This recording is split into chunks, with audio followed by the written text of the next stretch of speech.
उस ऑडियो में मुल्क का चीफ जस्टिस ये कह रहा है, मुझे हुक्म है कि नवाज शरीफ और मरियम नवाज को सजा देनी है। चीफ जस्टिस साहब किसको कह रहे हैं वो भी एक दिन बात सामने आ जाएगी। दूसरा शख्स जो उस टेलीफोन कॉल पर है वो कौन है। नवाज शरीफ और मरियम नवाज को साजिश के तहत मुजरिम करार दिया गया। साबिक चीफ जस्टिस साकिब निसार की ऑडियो ने पोल खोल दी। चीफ जस्टिस किसको कह रहे हैं, मुझे हुक्म है, किसी दिन वो भी सामने आ जाएगा। क्या कामों पर हुकूमत तोड़ने वाली सुप्रीम कोर्ट ऑडियो का नोटिस नहीं ले सकती? शाहिद खाकान अब्बासी कहते हैं सिफारिशात पर केसेस के फैसले नहीं होने चाहिए। हल्फनामा गलत है तो राना शमीम को सजा दें और सही है तो साकिब निसार को। मामला सुधारने के लिए मुल्क को वापस आइन पर लाना होगा। जाली ऑडियो की कहानी, दूध का दूध पानी का पानी। जस्टिस रिटायर्ड साकिब निसार की मुबैना ऑडियो इधर उधर से जोड़कर बनाई गई। मुबैना ऑडियो की शुरुआत में जस्टिस साकिब निसार ने कहा, बदकिस्मती से आज मुझे कुछ बेबाक होने दें। बिल्कुल यही जुमला लफ्ज ब लफ्ज जस्टिस रिटायर्ड साकिब निसार ने 13 जनवरी 2018 को अपनी तकरीर में अदा किया था। आगे के जुमलों में एक और शख्स की भी आवाज है जो मुबैना तौर पर साकिब निसार से कह रहा है कि मेरे ख्याल में बेटी को सजा देनी बनती नहीं। लीक ऑडियो में तासुर दिया जा रहा है कि ये मरियम नवाज की बात हो रही है। दिलचस्प बात यह है, साकिब निसार ने ये तमाम जुमले अपनी एक तकरीर में इस्तेमाल किए थे।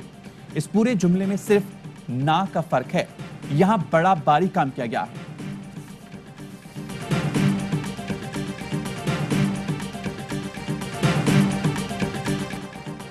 साकिब निसार ने सोशल मीडिया पर गर्दिश करती ऑडियो टेप जाली करार दे दी। एयरवाई न्यूज से खुसूसी गुफ्तगू में कहा, ये मेरी आवाज ही नहीं, फैब्रिकेटेड ऑडियो को मुझसे मंसूब किया जा रहा है। मेरी तकारीर को जोड़कर जाली ऑडियो क्लिप जारी किया गया। इस्लामाबाद हाई कोर्ट में केस चल रहा है। अदालत ऑडियो क्लिप मामले को भी केस का हिस्सा बनाए। अदलिया और फौज के खिलाफ मुहिम चलाना बंद करें। आइन में दोनों इदारों को तहफ़्फ़ुज़ फराहम किया गया है। फवाद चौधरी का नून लीग को पैगाम, कहा ऑडियो वीडियो लीक के बजाय रसीदें सामने आनी चाहिए। मुकदमा चलते ही कभी ऑडियो तो कभी वीडियो लीक आ जाती है। नून लीग की मुहिम पीटीआई नहीं फौज और अदलिया के खिलाफ है। बोले एक तकरीब फॉरेन फंडिंग के तहत हुई, जजिस के साथ धोखा किया। बताया नहीं गया कि नवाज शरीफ भी तकरीब में होंगे।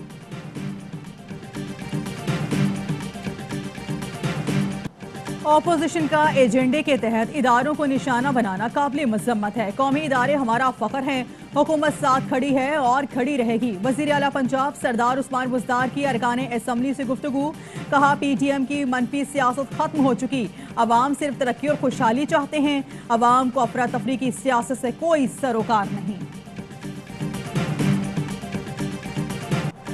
पीटीएम का सरबराही इजलास आज होगा। मौलाना फजलुर रहमान सदारत करेंगे। हुकूमत मुखालिफ तहरीक को तेज करने पर गौर होगा।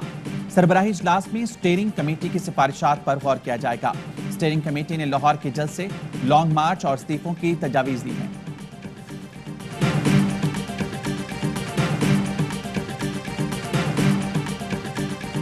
पाकिस्तान की इंसानी हमदर्दी की बुनियाद पर अफगानिस्तान के लिए 5 अरब रुपए की इमदाद। वज़ीर आज़म का अफगानिस्तान के लिए कायम खुसूसी बैनुल वज़ारती राब्ता सेल का दौरा।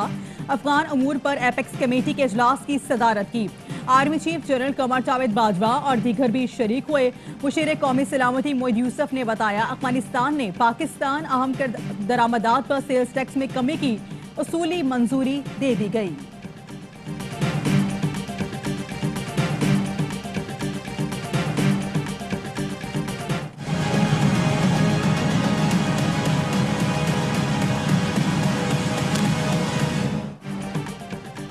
पंजाब में डेंगू के मजीद 4 मरीज इंतकाल कर गए। ताल्लुक लाहौर से था। सूबे में डेंगू के मजीद 139 केस रिपोर्ट। 106 का ताल्लुक लाहौर से है। इस्लामाबाद में 12 अफराद में डेंगू की तस्दीक हुई।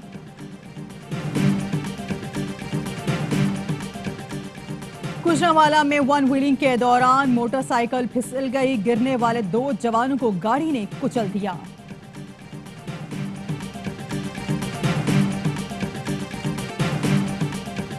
और हुकूमत का एफपीआर में चीफ एग्जीक्यूटिव ऑफिसर की तैनाती का फैसला। दरख्वास्तें तलब कर ली। ग्रेड 21 या इससे जायद ग्रेड में रिटायर अफसरान भी ओहदे के अहल होंगे। दरख्वास्तें एफपीआर हेडक्वार्टर्स में 30 नवंबर तक जमा कराई जा सकती हैं।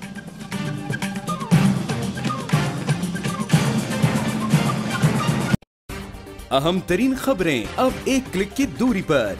आपके पसंदीदा टॉक शोज हों या अहम मुल्की या गैर मुल्की शख्सियात की न्यूज कॉन्फ्रेंसेस, हर लम्हा बाखबर रहने के लिए सब्सक्राइब करें हमारा YouTube चैनल।